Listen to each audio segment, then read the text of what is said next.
de Rajbilet. Rajbilet qui a été lancé officiellement en 2022.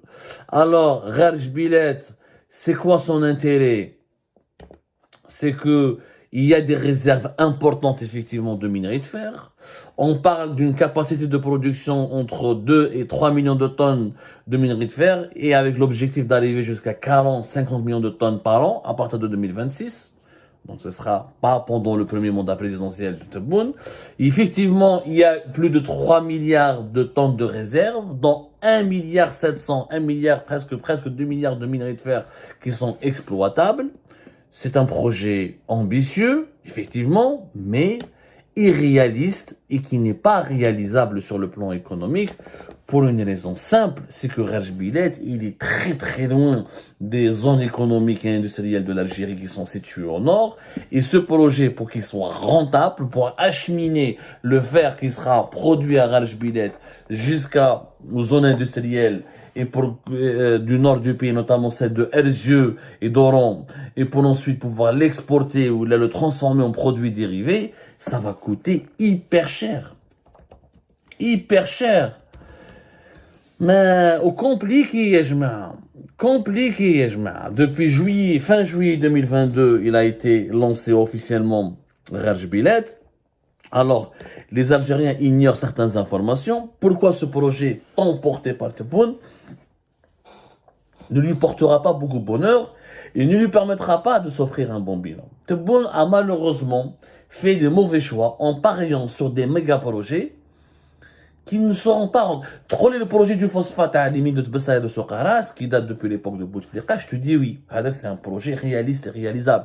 Parce que Tbessa, Sokaras, c'est pas loin de Hannaba, où il y a une côtière, c'est pas loin de Skikda, qui ont des zones industrielles, où il y a déjà un petit écosystème industriel qu'on peut développer avec des investisseurs étrangers pour développer une véritable filiale du phosphate. Mais Rajbilet, il est situé à 130 km au sud-est de Tindouf. C'est encore plus loin que Tindouf. Il est plus proche de l'océan Atlantique et des côtes marocaines ou là, du Sahara occidental, qui est à 380 km de l'océan Atlantique. Et alors que la première ville algérienne la plus proche, c'est Béchar, on est à plus de 800 km, presque 900 km. Voire même 980 km pour atteindre certains centres, certaines agglomérations importantes à la wilaya de Béchar. C'est hyper loin. C'est hyper loin. En plus, c'est un relief. La topographie du terrain, elle est compliquée. C'est 400-600 mètres au-dessus du niveau de la mer. Des études ont été réalisées dans les années 70 par des Français, par des sociétés françaises. Ils ont tous convenu que la seule solution pour que l'exploitation des mines de fer de Rajbilet soit rentable, il y a que deux solutions. Ou bâtir un écosystème et relier à travers des infrastructures de transport Tindouf à la Mauritanie, notamment du côté de Nouadhibou, une ville qui est située sur la côte atlantique au nord, dans le nord de la Mauritanie, ou là, de relier la côte atlantique du Sahara occidental à Rajbilet, qui est à 300 km et quelques. C'est les seules solutions techniques et logistiques qui ne sont pas coûteuses et qui permettent d'exploiter rapidement et de façon rentable le minerai de Rajbilet. D'ailleurs, je vous rappelle, tellement le Maroc et l'Algérie ils ont fait un accord. Peut-être on oublie qu'il y a eu un accord en 1972, un accord commun parce que en juin 1972, l'Algérie et le Maroc ont fait un accord commun pour l'exploitation commune de Rajbilet. Parce que le Maroc a compris que ni lui, l'Algérie, à l'époque les dirigeants algériens et marocains ont compris que pour que ce projet soit rentable et pour qu'on puisse profiter des richesses de cette mine, il faut que les deux pays soient d'accord. L'Algérie, qui va je te dire, mais tu vas traverser plus de 1000 km. Je rappelle qu'il y a quand même 1600 km.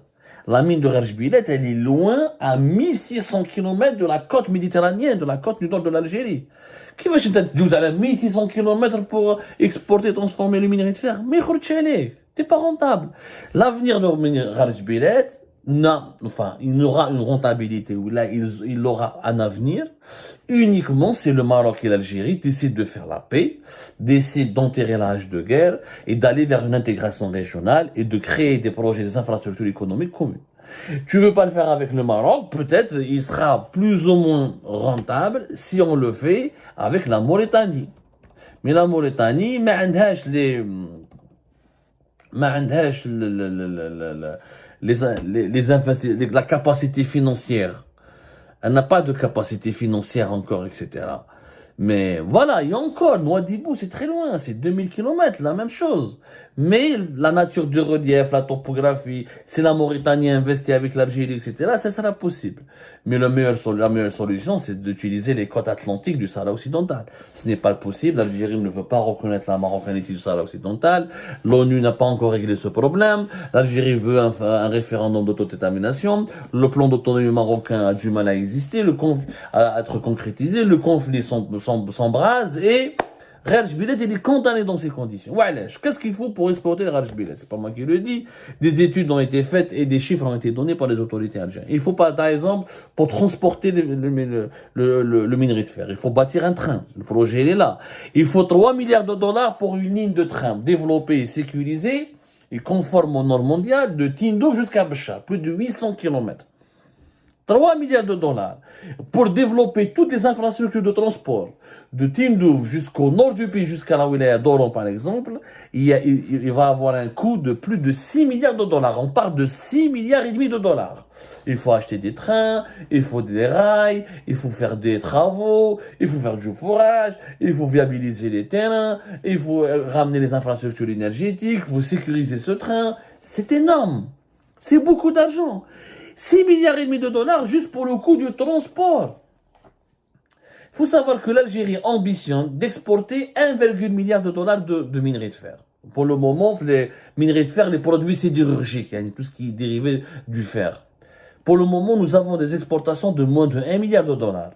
Entre 900, 800, pour Khatrak qui fait ça dépend de Tosheli, de Qatar Steel, de Bellara, Hadjar Meskin essaie d'exporter quelques petites quantités dérisoires. Ce compte n'est pas en panne. L'objectif est d'atteindre 1,5 milliard de dollars d'ici 2025. Donc tu vas exporter 1,5 milliard de dollars, mais tu dois, rien que le transport, à Raj Bilet, le minerai, le fait de Raj Bilet, il va te coûter 6 milliards et demi de dollars. C'est énorme. En plus, il faut de l'eau. La Raj Bilet, c'est l'une des régions les plus arides au monde. Or, pour exploiter, pour développer, pour extraire le minerai, etc., il faut de l'eau. Pour développer un écosystème local, il faut au moins 4 milliards et demi de dollars pour rendre l'extraction possible du minerai de fer et pour son utilisation, pour récupérer ce qu'on peut récupérer dans la réserve de la mine de Raj Bilet. C'est énorme. C'est énorme, Yajma. Il y a d'autres problèmes techniques, les au-delà du coût financier. Ils ont fait appel aux Chinois, etc. Parce que le projet d'Arraj Bilet fait 3 phases. La première phase, ligne de fer. La ligne de chemin de fer, le train. Tindouf Béchar. Où ils diront une unité pilote d'exploitation de la mine. La deuxième phase, c'est 2024-2027. Lancement d'une production de 2 à 4 millions de tonnes par an. C'est pas beaucoup. Même la troisième phase, c'est à 2027, atteindre 50 millions de tonnes par an jusqu'à 2035 pour ensuite essayer de récupérer 60% du minerai de fer. D'ici 2027-2025, pour arriver jusqu'à 2035 et pour concrétiser ces 3 phases et arriver à extraire 60% du minerai de fer, il faudra 30 milliards de dollars d'investissement de la part de l'Algérie. C'est un projet fou. C'est pour ça que nous نقول باللي تبون راهم يغلطوا فيك يا تبون. اسمع les experts, اقرا les études techniques et les études sérieuses. Ce n'est pas d'ailleurs les Chinois ne se sont pas investis. Il y a eu des contacts avec il y a eu des protocoles qui ont été signés avec les sociétés chinoises, la China Civil Engineering Construction Corporation, mais voilà, pas plus. C'est des protocoles qui n'ont pas abouti sur place à Raj Bilet, il n'y a pas de traces de Chinois. Il n'y a que des Algériens qui essayent à travers la société faire. Je sais pas comment s'appelle la société qui exploite Raj Bilet. Allah Sina. C'est une société algérienne étatique qui essaie d'exploiter Raj Bilet et qui essaye, voilà, de commencer à produire un peu de minerai de fer pour la symbolique, parce que Tebboune a demandé à ce que ce projet soit lancé en juillet 2022. Ni plus ni moins. ولحد الآن وانا نتخاطر معاكم مش تحبوا ونتلاقاو 2030 ce projet n'a pas de sens. Il n'aura aucun sens tant qu'il n'y a pas un processus d'intégration régionale entre l'Algérie, le Maroc et la Mauritanie. Et tant que le conflit du Sahara occidental ne sera pas résolu, il n'aura aucune chance d'aboutir à une quelconque forme de rentabilité.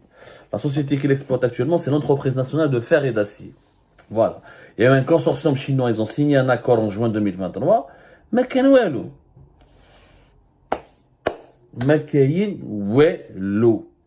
et seulement, il n'aboutira pas. Peut-être 130 milliards de dollars pour le faire.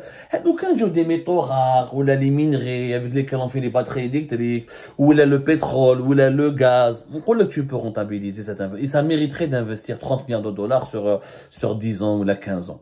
Mais aller jusqu'à 30 milliards de dollars jusqu'à 2030 pour à la fin, exporter 1 ou là, 2 milliards de dollars par an de minerais de fer, c'est un gâchis. C'est une très mauvaise opération. Et j'espère qu'Atindouf, Tebboune constatera de lui-même qu'il devra changer de cap et d'orientation et revoir sa copie et miser sur d'autres projets beaucoup plus intéressants et beaucoup plus importants. Et l'Algérie ne manque pas de potentialité ailleurs, dans d'autres domaines, les énergies renouvelables notamment, ou dans d'autres champs pétroliers et gaziers ailleurs, dans d'autres régions du sud du pays, ou revenir par exemple se concentrer sur le projet de phosphatier de Tbessa, qui lui beaucoup plus stratégique et qui sera beaucoup plus porteur d'opportunités que la Rajbilet.